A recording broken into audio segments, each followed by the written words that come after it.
পথ চলতে চলতে রাস্তার ধারে হঠাৎ বেত গাছ দেখে মনে হলো সবার সাথে একটু শেয়ার করি। বেত দেখে কেন যেন আমার সংস্কারের কথা মনে পড়ে যাচ্ছে।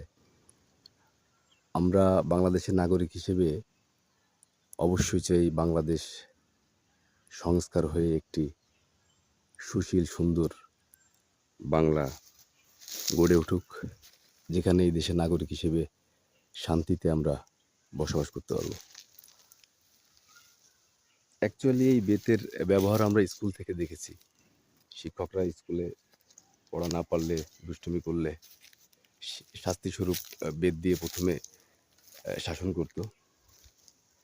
সময়ের তালে তালে আধুনিক শিক্ষায় শিক্ষিত হতে চেয়েছি আমরা। বেতকে না বলেছি, বেতের অপব্যবহারও দেখেছি। এখন বেতের ব্যবহার শিথিলযোগ্য, কিন্তু সংস্কারের কথাটি মনে হলে আমার মনে হচ্ছে এই বেতের ব্যবহার শুরু করা উচিত বাংলাদেশের মেম্বার অফ পার্লামেন্ট জাতীয় সংসদ ভবনের অধিবেশনকালে।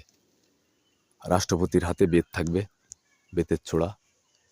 এমপি মন্ত্রী এদের কার্যাবলীগুলো বিচার বিশ্লেষণ করে যদি অপরাধী হয় জাতির সামনে, ওই অধিবেশনকালেই তাদেরকে বেত্রাঘাত করে শিক্ষা দেওয়া হবে, তাদের জবাবদিহিতা থাকবে। এই অবস্থা যদি চালু করা হয়, আমি নিশ্চিত আস্তে আস্তে এর প্রভাবে বাংলাদেশে সংস্কারের একটা ধারা, সুন্দর ধারা চালু হতে পারে।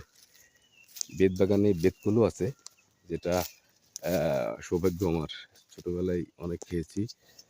হঠাৎ দেখতে পেলাম, আপনার শেয়ার করলাম। আপনাদের অভিমত জানাবেন। বেতের ব্যবহার চাই জাতীয় অধিবেশনকালে। এভাবেই শুরু হোক বাংলা সংস্কার।